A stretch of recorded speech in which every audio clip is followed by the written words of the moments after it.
Good evening, I'm Andrea Anderson. I'm Brian Allen. The class bells are ringing for some school districts in South Dakota as a new school year begins, and other districts really aren't too far behind. But the number of teacher openings statewide has increased compared to previous years as districts try to find them more funding. Cooper Seamer has our top story here at 6. Cooper, good evening.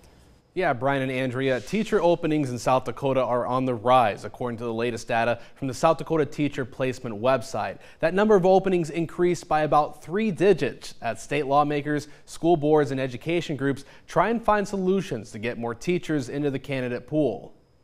Heath Larson is missing the first day of school for the first time in 29 years. He's been involved in almost every level of public education in South Dakota, which is why he's excited to step in as the new executive director of the Associated School Boards of South Dakota. And superintendent for the last 11, so I've had great opportunities to be involved in all of those almost 3 decades now of successes, challenges, and just anything we can to support the students in South Dakota. He steps in at a time where funding is still the main topic around education, and what control do local school boards have over their budgets in regards to taking care of costs and teacher pay and benefits as well. Getting the money to our local schools and allowing them to have the local control and the opportunity to do what's best for their local school district and the opportunities that they have to best educate their students. A new law passed out of Pierre last session aims to almost match teacher pay and benefits with education funding increases, something that goes into effect in the coming years,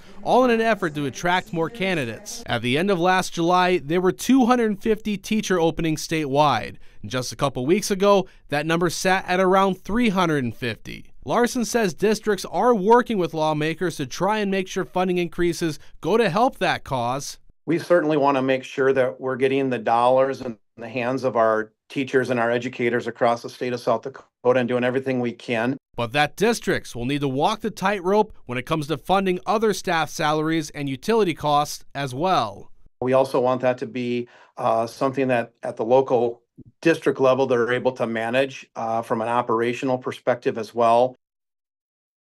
Larson says there's still time for districts to hire and fill positions even after the school year starts. Otherwise, districts will have to find other ways to either consolidate roles or worry about cutting classes like many have had to do in the past.